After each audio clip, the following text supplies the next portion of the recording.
नारायण नमोस्तुभ्यं सर्वपाप विनाशनम् श्रीकांत सर्वश्रीयुक्तम् श्रीकृष्णाय नमो नमः।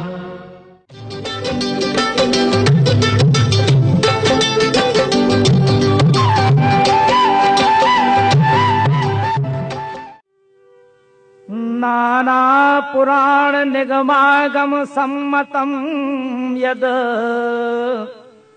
रामायणे निगदितं क्वचिदन्यतोऽपि स्वान्तः सुखाय तुलसी रघुनाथ गाथा भाषा निबंधमति मंजुल मातनोति भाषा निबंध मति मंजुल मातनोति पंदों पद धरि धरण सिर महावीर हनुमान और बल बुद्धि विद्या दीजियो निज जन्मन अनुमान।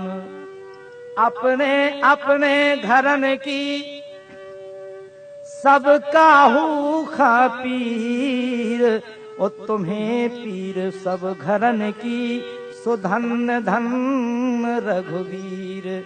बंदौ श्री तुलसी चरण जिनकी लो जग काज और कलि समुद्र बूढ़त लख्यो प्रगट्यो सत जहाज।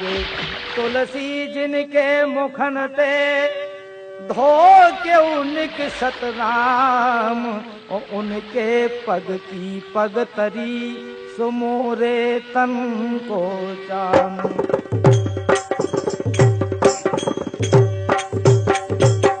बोलिए भक्तवत्सल भगवान की सत्य सनातन धर्म की पूज गोस्वामी तुलसीदास महाराज की हनुमान हरि की चित्रकूट धाम की महासती अनुसुईया मैया की समस्त पधारे हुए राम कथा के श्रोता बंधुओं, वात्सल्यमयी करुणामयी माताएं एवं बहनों, आज हम कन्हैया कैसेट के माध्यम से आप सभी के बीच में महासती अनुसुईया की पावन कथा वर्णन करने जा रहे हैं। ओम पति परमेश्वराय नमः। ओम पति परमेश्वराय नमः। महासती अनुसुईया का चरित्र इतना ऊंचा चरित्र है कि इस चरित्र को वर्णन करने की हमारी कोई बुद्धि नहीं है, ऐसी कोई हमें क्षमता नहीं है। लेकिन जो कुछ भी हमें अपने महान संत महात्माओं विद्वानों के द्वारा जो श्रवण करने को मिला है, सुनने को मिला है, वह मैं आप तक कन्हैया कैसेट 161 जवाहर चौक झांसी के माध्यम से 2 भागों में रखने का प्रयास कर रहा हूँ। आशा है आप इस प्रयास को अवश्य स्वीकार करेंगे। तो लीजिए सुनिए भाग 1 महासती अनुसुईया। बहुर राम अस मन अनुमाना हो यही भीर सब ही मोहि जाना। हो यही भीर सब ही मोहि जाना।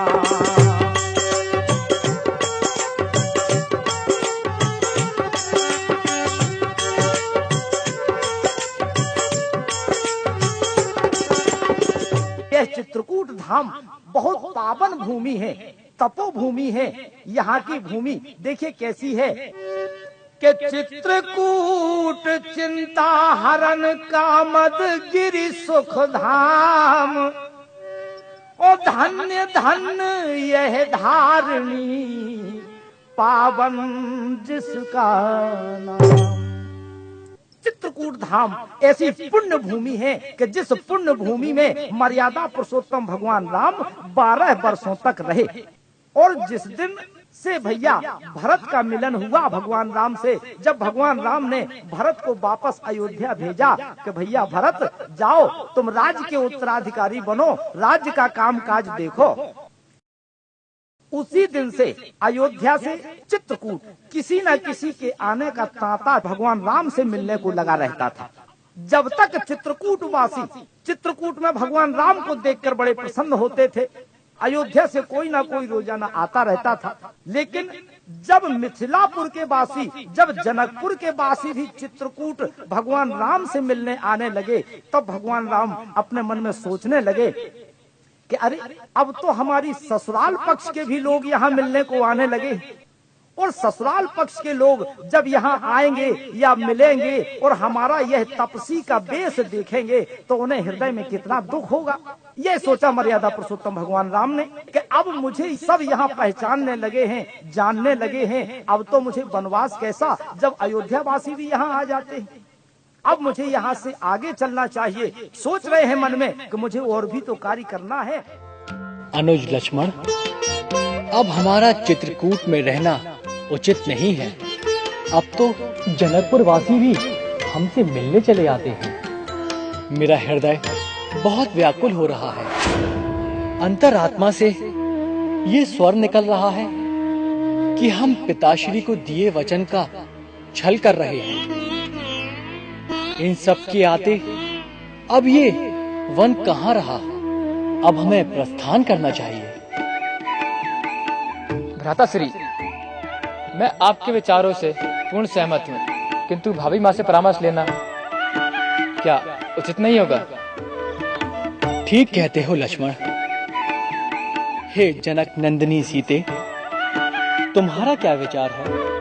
स्वामी, मैं आप और देवर्षि की बातों से पूर्ण रूप से सहमत हूँ। तो क्या किया? सकल मुनिन सन विदा कराई, सीता सहित चले दो भाई।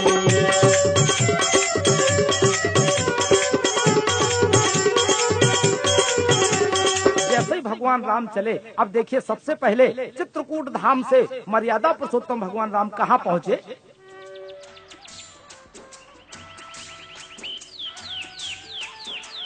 सीते, आज्ञा स्वामी। वो देखो, घने वृक्षों के बीच जो सुंदर कुटिया दिखाई दे रही है, वही महामुनि अत्रि ऋषि और माता अनसुईया का पवित्र आश्रम है। ओम स्वस्ति न इंद्रो वेदश्रवाः, स्वस्ति न पूषा विश्ववेदाः, स्वस्ति नस्तारक्षो अरिष्टनेमि, स्वस्ति नो बृहस्पतिर्दधातु।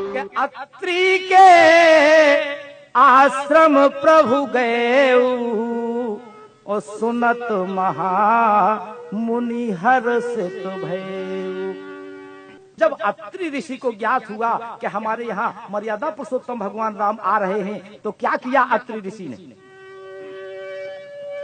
कि पुलक गात अत्रि उठ धाये, पुलक गात अत्रि उठ धाये, देख राम आतुर चले आए।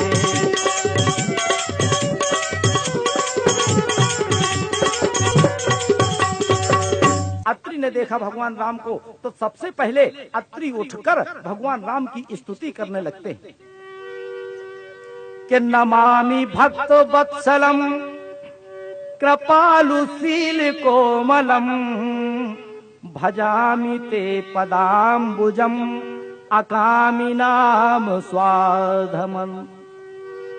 निकाम श्याम सुंदरम भजाम्बुनाथ मंदरम, और प्रफुल्ल कंजलोचनम मदादि दोष मोचनम, प्रफुल्ल कंजलोचनम भदामि दोष मोचनम।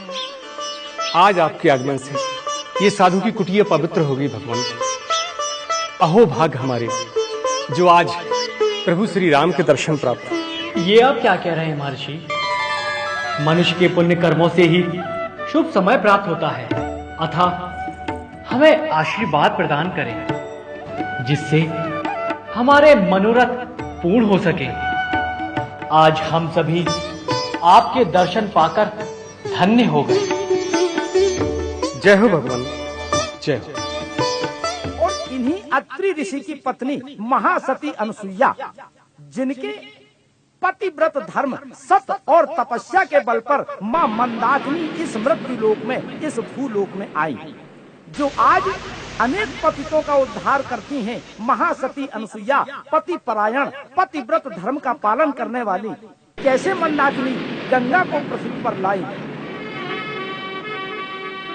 कि जब एक समय ये धरा धर्म से छीन हुई, जब एक समय यह धरा धर्म से छीन हुई,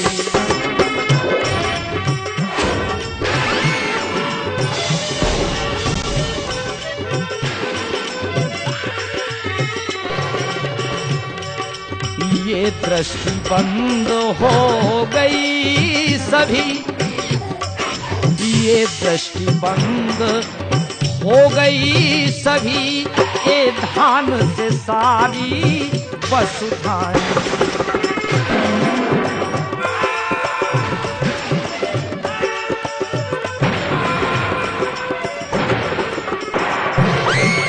भूख प्यास से तड़प तड़प उस समय ऐसी हालत हो गई थी अकाल पड़ने से कि सारे मृत्यु लोकवासी जीव जंतु भूख प्यास से तड़प रहे थे। हाँ, भूख प्यास से तड़प तड़प तब मरने लगी प्रजा सारी। उस समय अत्रि मुनि ने अविचल, उस समय अत्रि मुनि ने अविचल समाधि मन में तो है धारी। ओम नमः शिवाय, ओम नमः शिवाय, ओम नमः शिवाय। हे भगवान, कब तक ये अकाल पड़ रहेगा प्रभु? मुझसे ये दशा देखी नहीं जाती प्रभु, मुझसे ये दशा देखी नहीं जाती प्रभु। ओम नमः शिवाय।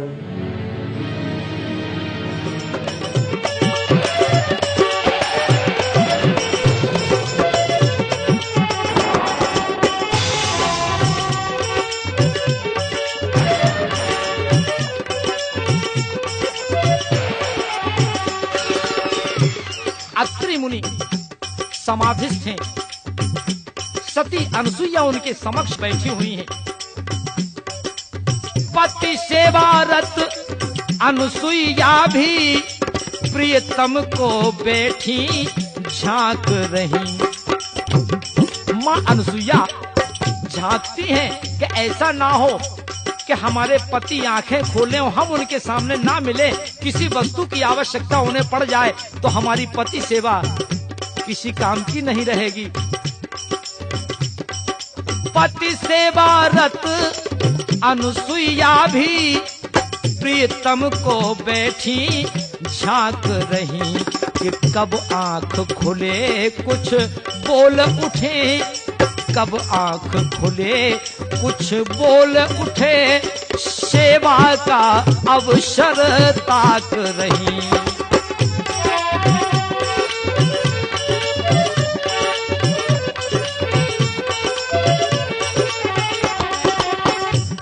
माँ अनसुईया पति परायण, जो पतिव्रता नारी ऐसे धर्म को निभाने वाली ऋषि अत्रि की पत्नी के रूप में अनसुईया प्रतीक्षा में बैठी समीप कि मेरे स्वामी की समाधि कब टूटे, मेरे लिए कब आदेश ना हो जाए, इसलिए वो संवर के बैठी थी। प्रेमियों, उसी समय क्या हुआ,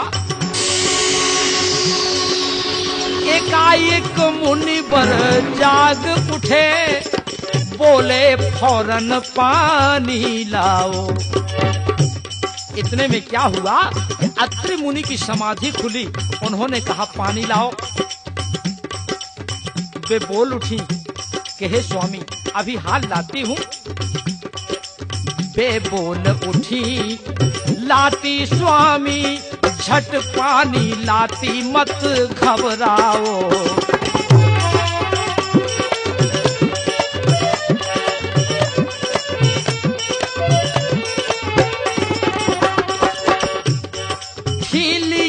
कमंडल हाथों में बह दौड़ रही थी यहाँ वहाँ। कुटिया से बाहर निकल के चारों तरफ देखने लगी, कहीं कोई झरना तो नहीं बह रहा है पानी का, हम वहां से जल लेकर आए अपने पति के लिए।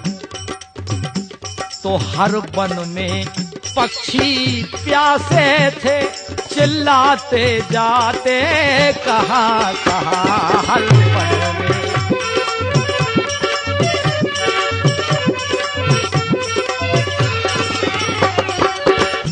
यह दयनीय दशा कैसी थी कि पानी नहीं बरस रहा था, झरने अन्य सब सूखे पड़े हुए थे,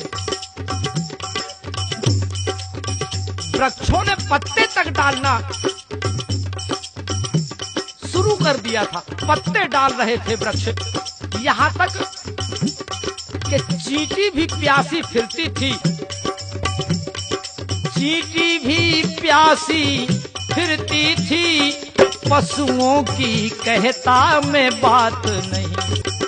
क्षण भर रुक कर अनुसुईया ने सोचा यह बात निराली है, कैसे अब पति को पानी दूं जब सारे निर्जल खाली हैं।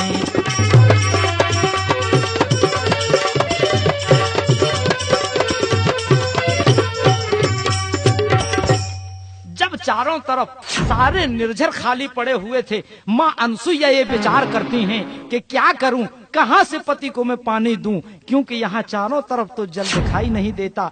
उस समय माँ अनसुईया विचार करती हैं कि यदि खाली हाथ लौटती हूँ तो प्राण पति का जाता है और दुनिया में अपयश पाती हूँ और पतिव्रत धर्म भी जाता है।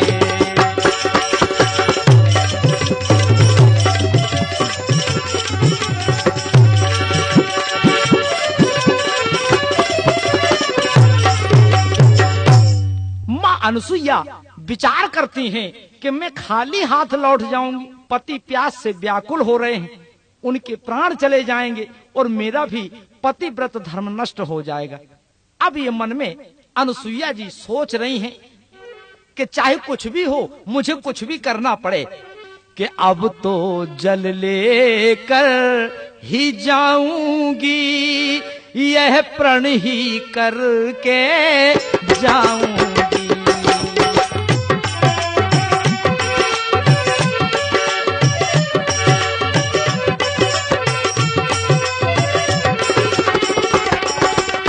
हाँ एक सती नारी का व्रत टूटा, यह क्या बतलाऊंगी।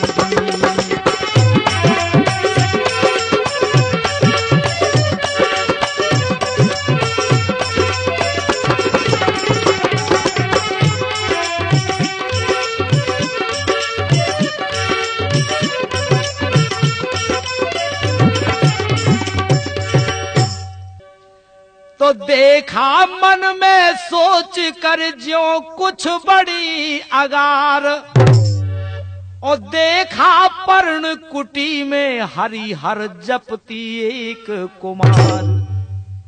आगे बढ़े तो क्या देखती हैं कि एक देवी साधना में तत्पर्य है, इनसे जल की याचना करूं। मां अनसुईया पहले जाकर सोचती नहीं कि यह साक्षात तपस्या की मूर्ति है, अब मैं इससे क्या कहूं, कुछ समझ में नहीं आता है। अब यहाँ सती नर्मदा जो कुंवारी थी, उनके भी सत बल का कुछ बता रहे हैं आपको। अब श्रोतागण और बात सुनो, आगे की कथा सुनाता हूँ। थी सती नर्मदा एक कुंवारी, उसका भी सत बतलाता हूँ।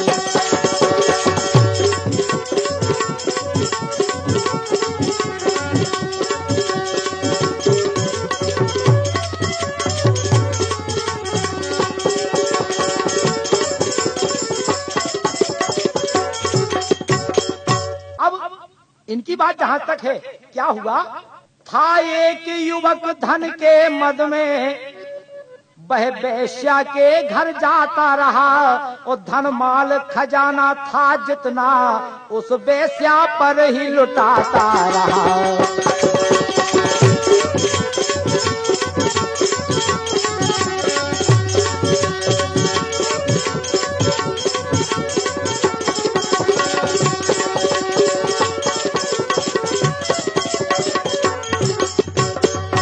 वाकई में यह बात यथार्थ है कि जो लोग वेश्या के यहाँ जाते हैं, जिनकी प्रवृत्ति ऐसी होती है, उनकी दुर्गति भी ऐसी ही होती है।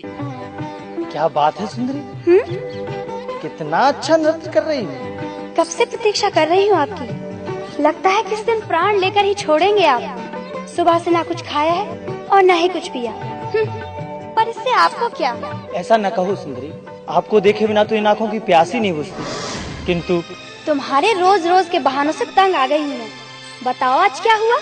प्राण प्रिय, बड़ी कठिनाई से तुम्हारे पास आ पहुँचा हूँ। अन्यथा क्या? सच सच बताओ मेरे राजा, कहीं आप गहने लाना तो नहीं भूल गए?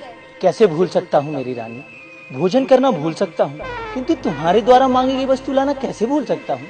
अपने जीवन की सारी कमाई तुम पर ही तो निछावर करता आया हूँ, किंतु आज पैसा नहीं था। क्या? क्यों? कैसे? इनसे आपको क्या? मैं गहने लाया था, मगर बुरा हो उन चोरों का, छुरा दिखाकर सारे रुपए छीन लिए और ब्याज में मारा अलग। तो खाली हाथ किया यहाँ धर्मशाला समझकर घुसाए? चलो निकलो यहाँ से, जाने कहाँ कहाँ से आ जाते हैं। ऐसा ना कहो सुंदरी, अभी अभी तो तुम मेरे लिए व्याकुल हो रही थी, और अब? तुम्हारे लिए नहीं, उन गहनों के लिए व्याकुल हो रही थी जो तुम लाने वाले थे। क्यों मजाक करती हो सुंदरी? वो कस्में, वो वादे, उनका क्या हुआ? सुंदरी की कस्में, इसके वादे और इसका प्रेम पैसा है, पैसा। मुझे ऐसे ना ठुकराओ प्रिय, मैं कहीं का नहीं रहूंगा। मैंने अपने जीवन की सारी कमाई तुम्हारे चरणों में डाल दी है। मैंने सभी से रिश्ता नाता तोड़ लिया है। तुम ही बताओ मैं कहाँ जाऊंगा प्रिय, मुझे ऐसे ना ठुकराओ प्रिय। तो किसी खाई कुएं में जाकर मर क्यों नहीं जाते? मेरा भगवान पैसा है, पैसा, कोई निर्धन नहीं। मैं कोई पतिव्रता स्त्री नहीं जो सारा जीवन एक ही पुरुष के तलुए चाटती रहे। भीमा, वीरू, निकाल के बाहर करो इस भिखमंगे को। छोड़ दो मुझे सुंदरी, तुम ही बताओ मैं कहाँ जाऊँ सुंदरी। छोड़ दो मुझे सुंदरी, छोड़ दो मुझे।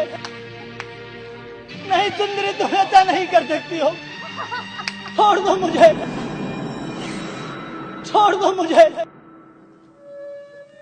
जब पास में बची छदाम नहीं, तब वेश्या ने ठुकराया है और उसको धक्का देकर घर से एक खंडर में गिरवाया है।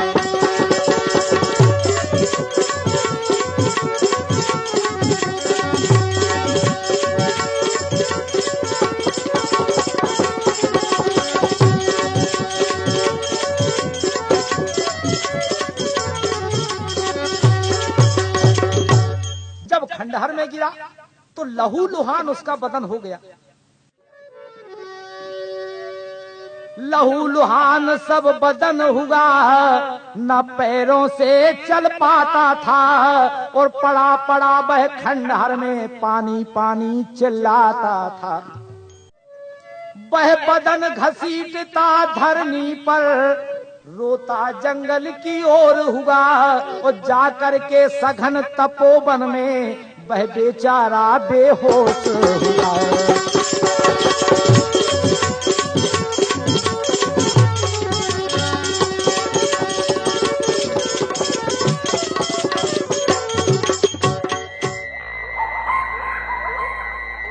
हे भगवान, इस छलवरे संसार से मुझे उठा क्यों नहीं लेते? कोई है जो इस असहाय को पानी पिला सके? तो सती नर्मदा ने दिया जिस दम उस पर ध्यान, ओ बोली मानव कौन है, पूछा उससे आन। अब तो नर्मदा के हाथ जोड़कर वही युवक कहने लगता है कि मैं पापी और दुराचारी, न जीता हूँ न मरता हूँ, और पानी की जगह लहू अपना ये गला भिगोने पीता हूँ। बन जाए अगर जो है देवी, दो बूंद कहीं जल मिल जाए, या तो पापी मर जाएगा या पाप भोगने जी जाए।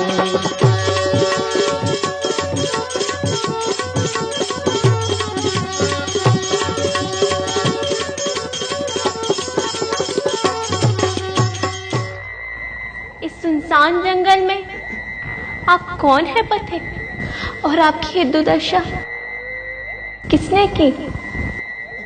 देवी, मैं दीन दुखी नहीं हूं, मैं नीच, दुराचारी, पापी और अधर्मी हूं। मेरी ये दशा मेरे ही कर्मों के कारण हुई है देवी, और उसी का फल भोग रहा हूं। प्यास से गला सूख रहा है, तो बूंद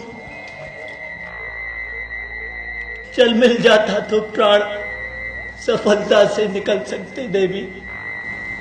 ऐसा ना कहो पथिक, आपकी सहायता हेतु ईश्वर ने मुझे यहाँ भेजा है।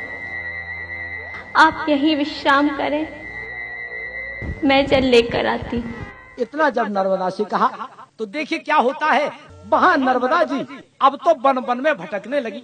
जब जंगल में चारों तरफ पानी को ढूंढा, कहीं पानी की बूंद तक नहीं मिली, और वहाँ ऐसी स्थिति थी कि कई वर्षों से जल गिरा नहीं था। तो देखिए क्या होता है, आसन लगाई और आसन लगा के बैठ जाती हैं, प्रार्थना करने लगती हैं। उसी समय महासती अनसुईया पहुँच जाती हैं। तो क्या हुआ, आदर सहित हर्षित मन कर वो प्रणाम कर मृदु बेन कहा। सुन प्रणाम का शब्द नर्मदा, बड़ी झटपट धाई है नर्मदा।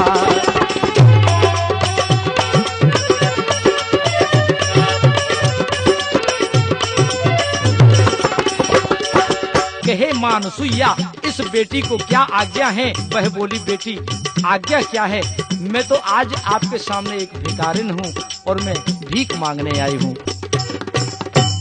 कि दे दे मुझको थोड़ा सा जल, तेरा एहसान मनाऊंगी। उसको अर्पण कर प्रीतम को, पति सेवा धर्म निभाऊंगी। मैं बन बन में फिरती आई हूँ, पर कहीं न जल में पाई हूँ। इससे बेटी होकर निराश तेरी कुटिया में आई हूँ। तुम कौन हो? मैं आठपुत्री नर्मदा हूँ माता, किंतु इस तेज धूप में, वो भी बिना चरण पादुका के, हाथ में जलपात लिए आप कहाँ जा रही हैं माँ? बेटी, वर्षों के बाद आज मेरे पति तपस्या से जागे हैं, जल पीने की इच्छा व्यक्त की है। जल खोजते खोजते मैं तो थक गई हूँ। दूर से तुम्हारी कुटिया देखी तो एक आशा की किरण जागी। बेटी, थोड़ा सा जल भिक्षा में दे दो, ताकि मैं अपने पति को जल पिलाकर अपने पतिव्रत धर्म का पालन कर सकूं। पर माँ, तुम भी जानती हो कि बरसों से जल है नहीं गिरा, पशु पक्षी मरते जाते हैं।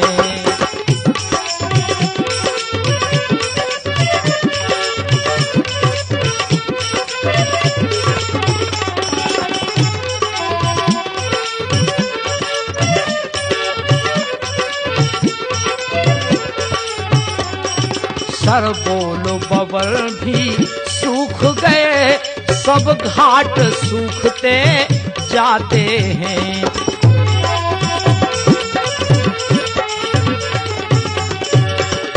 नर्मदा ने कहा, निज योग सत्य से माता जी मैं अपना प्राण जिलाती हूँ, बरसों से रह कर निराहार मुश्किल से समय बिताती हूँ। क्षमा करना माता, मैं भी इस वन में जल ढूंढने आई थी। मैं एक खंडर से गुजर रही थी कि एक अपंग, लाचार, कोढ़ी व्यक्ति की करुण पुकार सुनकर मैं उसके पास गई।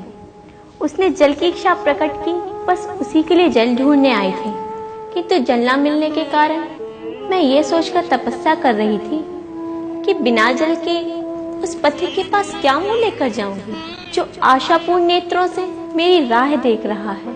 माता, मैं अपना जीवन तपस्या के बल पर निर्वाह कर रही हूँ। मैं आपसे पुनः क्षमा मांगती हूँ माता, मैं आपकी मनोकामना पूर्ण न कर सकी। धन्य हो बेटी। किंतु कोसों दूर तक यहाँ जल नहीं है। नदी, कुएं, तालाब, पोखर सब सूख चुके हैं। ऐसे में आप जल कहाँ से लाओगी माँ? सुन अनुसुईया ने कहा कि मुझे आज धिक्कार, और पति को जल नहीं दे सकी हूँ ऐसी जड़नार। सोच रही हैं अनुसुईया कि मेरा पतिव्रत धर्म को धिक्कार है कि मैं आज अपने पति को जल नहीं पिला सकती हूँ। कि पतिव्रत जागृत हो उठा, क्या हृदय में ठान, और या प्रीतम को जल मिले या निकल जाए यह प्राण। हे ईश्वर, ये कैसी परीक्षा की घड़ी है भोलेनाथ। यदि मैं अपने पति की इच्छा पूर्ण न कर सकी तो मेरा पतिव्रत धर्म नष्ट हो जाएगा। यदि आज मैं अपने पति को जल न पिला सकी तो मैं अपने प्राणों की आहुति दे दूंगी। हे गंगे लाज रखो बन में, यह कष्ट न देखा जीवन में। पति आज समाधि खोले हैं, पानी पीने मुहे बोले हैं। यहाँ सभी जलाशय सूख चुके, कहीं बूंद नहीं इन झीलन में।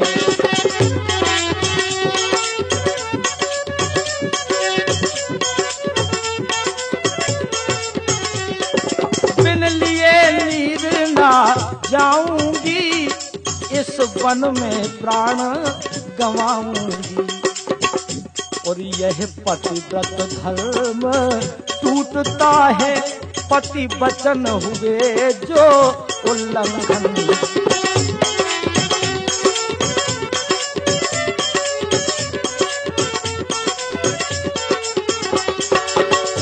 सोचने लगी अनुसुईया जी कि आज तो हमें लगता है कि शायद पति ने हमारी परीक्षा ली हो। पति ने ली कठिन परीक्षा है, तो मेरी भी अटल प्रतिज्ञा है। यह जीत तुम है दिखलाऊं नहीं, बिछुरन होती चौथे पन में। हे गंगे लाज रखो बन में, यह कष्ट न देखा जीवन में।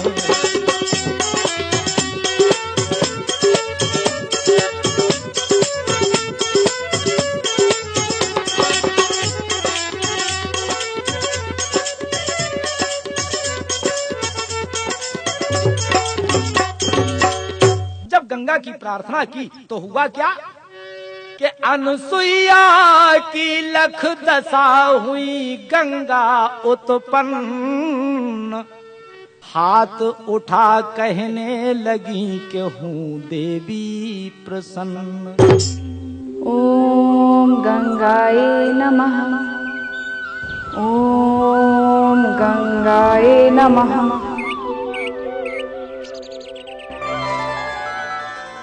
ओम गंगाए नमः। गंगाए नमः। ओम गंगाए नमः। आंखें खोलो अनसुईया।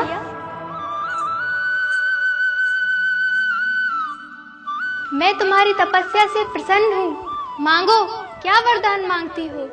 माँ गंगा प्रकट हुई, हाथ उठाकर कहने लगी कि हे सती अनसुईया, मैं आज तुमसे प्रसन्न हूँ कि मैं रोक सकी ना अपने को, और यह देखा तेरी शक्ति में। मैं रोक सकी ना अपने को, यह देखा तेरी शक्ति में। कि हो महासती तिहूं लोकों में, हो महासती तिहूं लोकों में, अरे शक्ति है तेरी भक्ति में।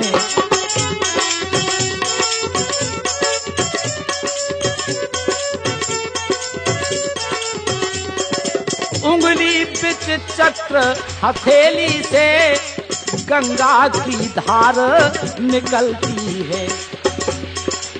रखा कमंडल देवी का, उसको गंगा जी भरती हैं। देवी का उसको गंगा जी भरती हैं।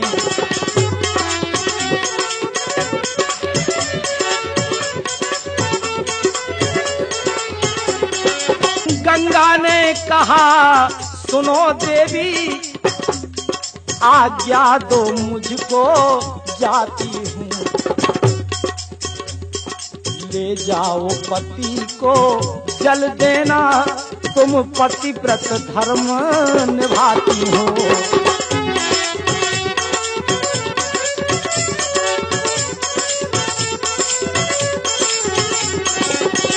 कह दिया माँ गंगा ने अनुसुईया से कि हमने तुम्हारा कमंडल भर दिया है और अब हमें आज्ञा दो, हम वापस जाएं।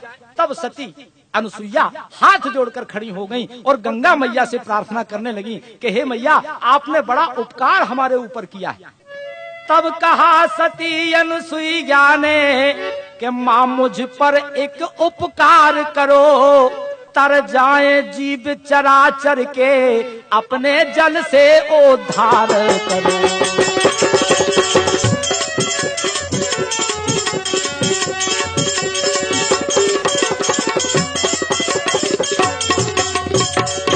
कहा सती अनुसुईया ने कि हे मैया, मैं आपसे प्रार्थना करती हूँ, अब बार बार मेरी विनती स्वीकार मात है कर लेना। दुनिया के जलाशय सूख जाए पर तुम हरदम बहती रहना। दुनिया के जलाशय सूख जाए पर तुम हरदम बहती रहना।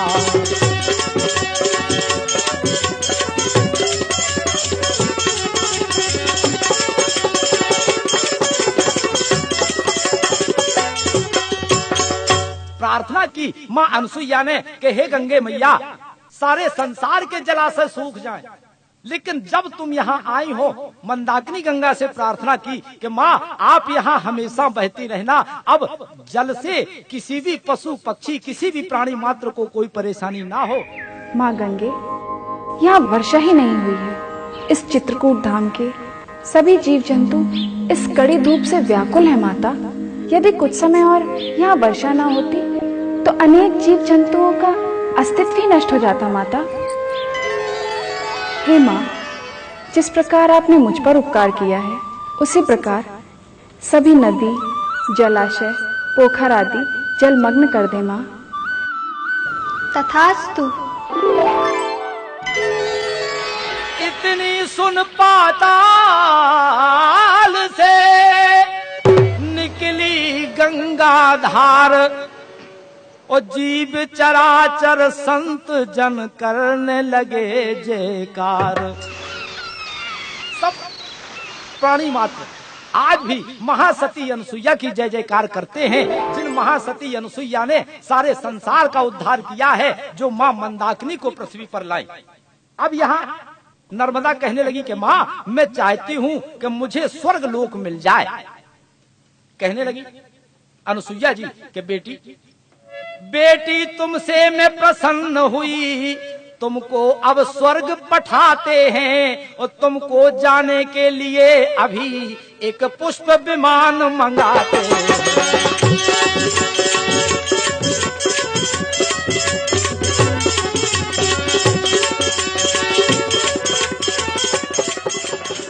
आपके तप का चमत्कार देख मन में एक इच्छा जागृत हुई है माँ। बेटी, क्या स्वर्गलोक में विचरण करना चाहती हो? हाँ माँ, यही मेरी इच्छा है। बेटी, मैं तुम्हारे कार्य से संतुष्ट हूँ। मैं तुम्हारे लिए स्वर्गलोक से पुष्पक विमान मंगाती हूँ, किंतु उससे पहले ये जल उस पथिक को पिला तो आओ। तुम्हारे जल पिलाते ही पुष्पक विमान स्वतः तुम्हारे सामने आ जाएगा और तुम उसमें बैठकर स्वर्गलोक जा सकोगी। आपकी आज्ञा शिरोधार्य माँ, मैं अभी जाती हूँ।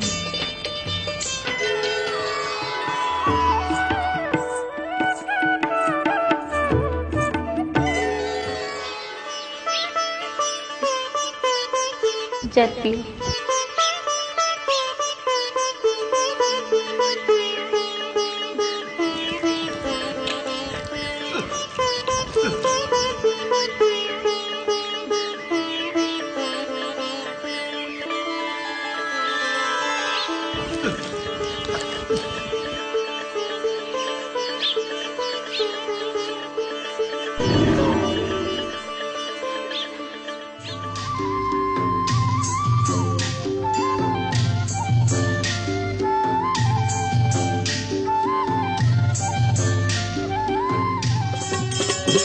तो सती नर्मदा हो सवार, सुरलोक झुका सर जाती है, सुरलोक झुका सिर जाती है।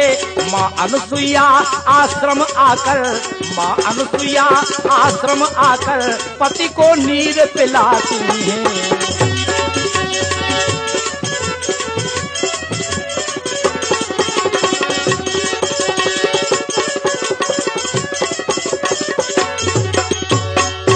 यहाँ देखिए क्या हुआ। यहाँ सती नर्मदा सुरलोक के लिए जैसे ही गई, वहाँ जब यमराज ने देखा तो जाकर इंद्र के पास यमराज कहने लगे कि महाराज आज तो बड़ा गजब हो गया है कि मृत्यु लोक से एक नारी देवलोक में सदेह आ गई। जब दरबार में सती नर्मदा पहुंची तो वहाँ तो दरबार में खलबली मच जाती है। सब इधर उधर राग जो हो रहा था सब बंद हो जाता है। सब कांपने लगते हैं कि यह ऐसी कौन सी देवी है जो मृत्यु लोक से देह सहित आ गई। स्वर्गाधिपति महाराज इंद्र की जय हो। प्रणाम। आइए यमलोकाधिपति, आइए विराजिए। क्या कारण है आपके मुखमंडल पर ये चिंता की लकीरें कैसी? क्या मृत्यु को भी किसी से भय लगता है? अनर्थ हो गया महाराज, देवलोक संकट में है। संकट में? शीघ्र बताओ, क्या फिर कोई दानव इंद्रलोक पर चढ़ाया है? दानव नहीं महाराज, मानव, और वो भी स्त्री। मानव, वो भी स्त्री? हाँ महाराज, मृत्युलोक से एक कन्या सशरीर देवलोक में प्रवेश कर रही है। मुझे तो आश्चर्य हो रहा है, अवश्य ही कोई तपस्विनी है।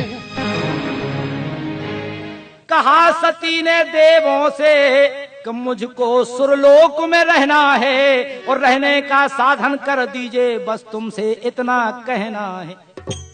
गुरु बृहस्पति जी कहने लगे कि नर्मदा, यहाँ तुम रहने को आई हो, लेकिन यहाँ रहने के पहले तुम्हें ज्ञात है कि जो गृहस्थ जीवन व्यतीत करके यहाँ आता है वही यहाँ रहने का अधिकारी होता है। अभी तुम गृहस्थ नहीं हो, पहले तुम जाकर गृहस्थ बनो, उसके बाद फिर तुम देवलोक में रह सकती हो। तो यह माना सती नर्मदा ने, फिर मृत्यु लोक में आती है और जाकर अनुसुईया आश्रम में माँ के चरणों गिर जाती है।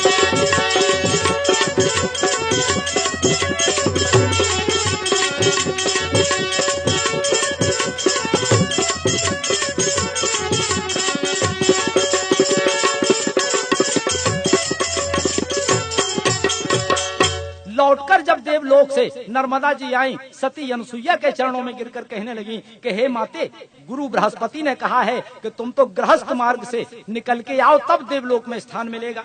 हे मैया, अब मुझे गृहस्थ बना दीजिए ताकि मुझे देवलोक में रहने का स्थान मिल सके। जब अनुसुईया के चरणों में मस्तक नवाकर कहा कि अब मैं क्या करूं? माता, मुझे भी गृहस्थ जीवन में प्रवेश करने का मार्ग दिखाइए। बेटी नर्मदा, इस संसार में जन्म लेने वाली हर नारी को गृहस्थ जीवन में प्रवेश करना अत्यंत आवश्यक है। इस संसार में सबसे उत्तम धर्म पति सेवा धर्म है। मुझे गृहस्थ जीवन में प्रवेश करने का आशीर्वाद प्रदान करें। कहा अनुसुईया ने तभी धर्म मस्तक पर हाथ कि उसे सती पति मान ले जो मिल जाए प्रात। कह दिया अनुसुईया ने कि नर्मदा, जो ब्रह्म मुहूर्त में जब तुम गंगा स्नान को जाओ और उस समय जो भी तुम्हें पहली बार जो देखने को मिल जाए उसी को अपना पति स्वीकार कर लो, उसी को अपना पति मान लो। नर्मदा ने आज्ञा श्रोधारी की।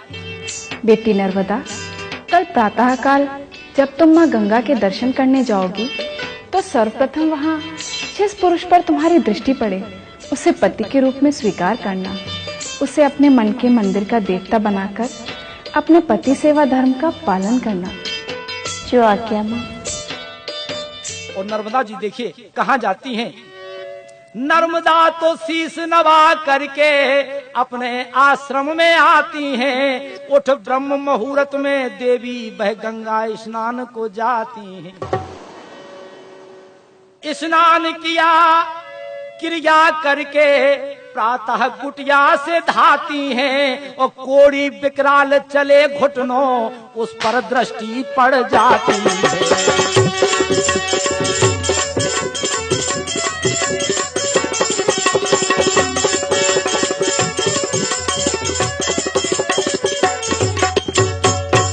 उसी युवक पर दृष्टि पड़ गई जो कोढ़ी युवक था, जिसके शरीर में कोढ़ था।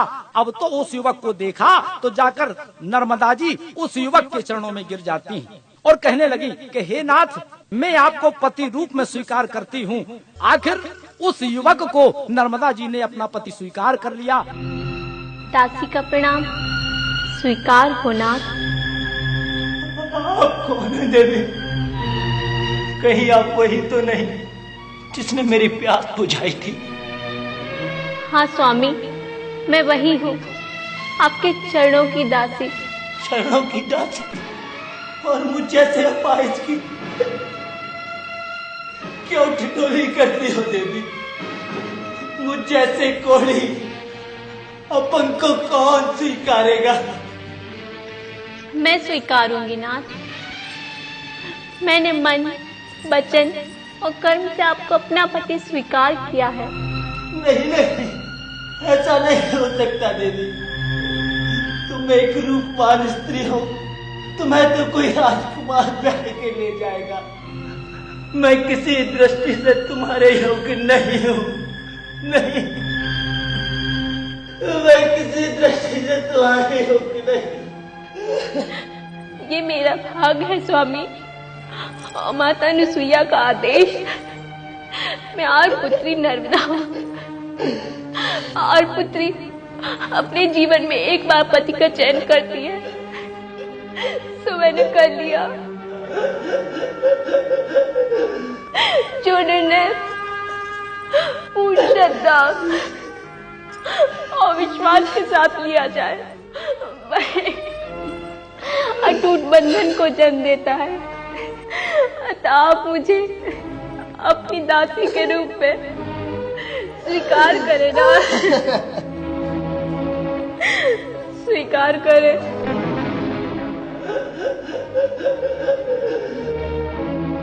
चलो नाथ, आपको स्नान करा दूं। तो सती नर्मदा क्या करती हैं? नए नए आश्रम, अनेक ऋषि मुनियों के आश्रमों को ले जाती हैं, दर्शन कराती हैं, उनका आशीर्वाद लेती हैं। एक दिन की बात कि वहाँ एक आश्रम और था जिन्हें हम और आप मंडवत मुनि के नाम से जानते हैं। मंडवत मुनि का जो आश्रम था, उस आश्रम में एक दिन की घटना घटी। एक दिन क्या हुआ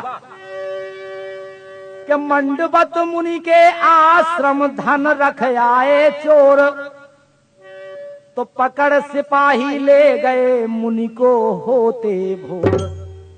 दोषी ठहराया राजा ने, मुनि को फांसी चढ़ जाती है और उसी रात पति को ला दे वह सती नर्मदा आती है। एक बहुत बड़ी लाठी गाड़ दी जाती है और उस पर ऋषि को फांसी की झूले पर चढ़ा दिया, जिसमें क्या होता है, एक गोल आकार का जिसमें चारों तरफ से कांटे लगे रहते हैं और वो गले में पहना दिया और उसको ऊपर उठा देते हैं ताकि प्राणी मात्र को बहुत कठोर ताड़ना दी जाए। जब इस तरह से मंडवत मुनि उस लट्ठे पर लटके हुए थे, क्योंकि लट्ठा जरा भी हिलता था, कहीं से भी हवा चलती थी, जरा भी हिलते थे तो मंडवत मुनि के प्राणों को और ज्यादा आघात पहुंचता था। यही तेरी तपस्या का फल है। अगर यह सत्य है तो कोई भी इसी तुझे नहीं पूजेगा, तुझे नहीं पूजेगा, तुझे नहीं पूजेगा, तुझे नहीं पूजेगा। उसी रात्रि में सती नर्मदा जब वहां पहुंची, सूली खंबे में भिड़ी सती तो साधु क्रोधित हो जाता है। घन घोर अंधेरा अर्धरात्रि कुछ भी न नजर में आता है।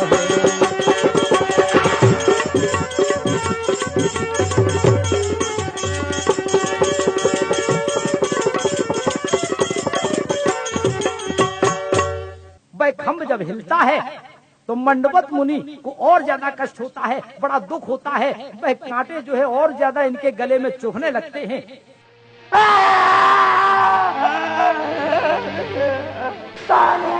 जो मेरी कष्ट का बढ़ा रही है, क्या तुझे इस रात से डर नहीं लग रहा? क्षमा करे ऋषिवर, जो स्वयं कष्ट में हो उसे दूसरों का कष्ट कहाँ दिखाई देता है। क्या तुम मुझे नहीं जानती? नहीं ऋषिवर, मैं आपसे अपरिचित हूँ। दे दिया साप बह मुनि बरने कि अब कोई बचा न पाएगा, और जिसके मद में तू अंधी है वह पति सुबह मर जाएगा।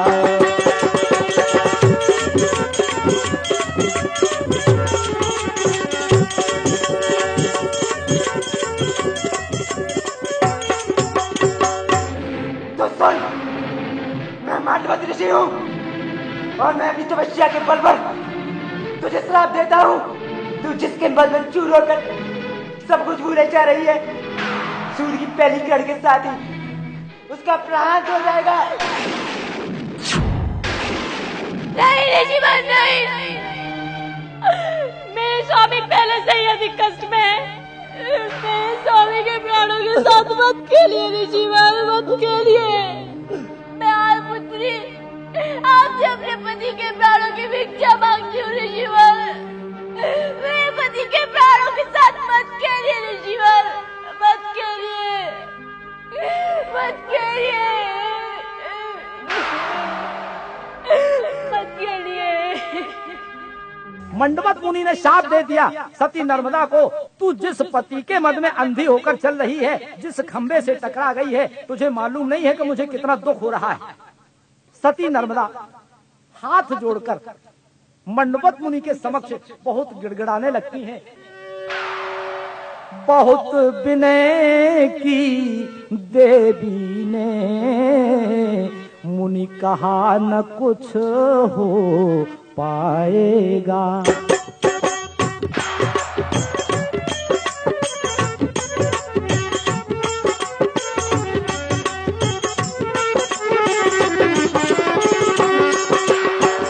बहुत विनय की देवी ने मुनि कहा न कुछ हो पाएगा।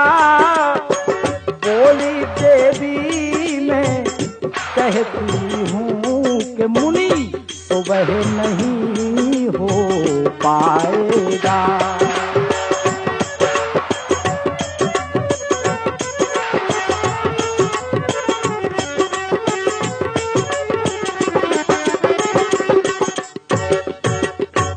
नर्मदा जी ने कह दिया कि सुबह नहीं हम होने देंगे, चाहे कुछ भी हो। और जब सवेरा नहीं हुआ, देखा कि समय 6 महीने का निकल गया है।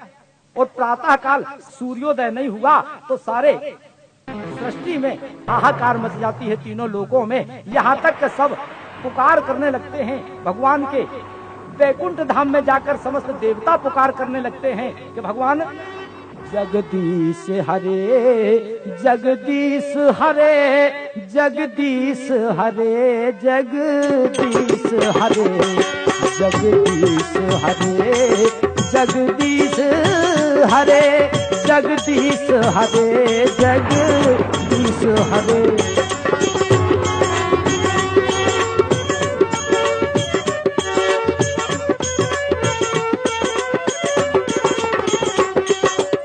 जन जीवन दुख में बात हुई और वह 6 महीना की रात हुई।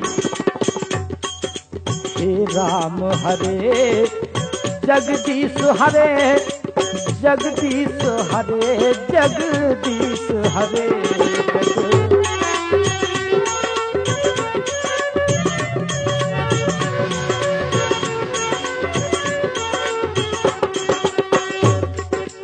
अब देखिए क्या होता है, समस्त नर नारी जब इकट्ठे हुए जुड़कर नर्मदा जी के लिए लिवाकर सती अनुसुईया के पास आए।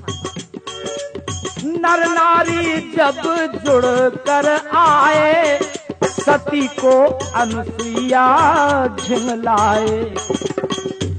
समस्त प्राणी मात्र पुकार करने लगते हैं अनुसुईया जी से, महासती अनुसुईया, हे मैया महाकष्ट परे महाकष्ट परे सो जगदीश हरे जगदीश हरे।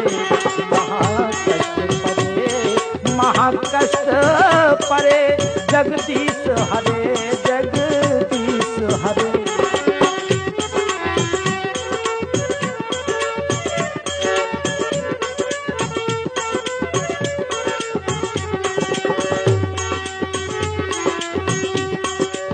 कर सूर्य उदय बचन दिया। महासती अनुसुईया ने कहा नर्मदा से कि नर्मदा हम तुम्हें वचन देते हैं, तुम सूर्योदय होने दो। कर सूर्य उदय बचन दिया जीवित पति सुंदर बदन किया। जीवित पति सुंदर बदन किया। माँ अनुसुईया ने उस पति का शरीर सुंदर किया, जीवन प्रदान किया, जीवित किया। तो माँ ध्यान धरे जगदीश हरे जगदीश हरे।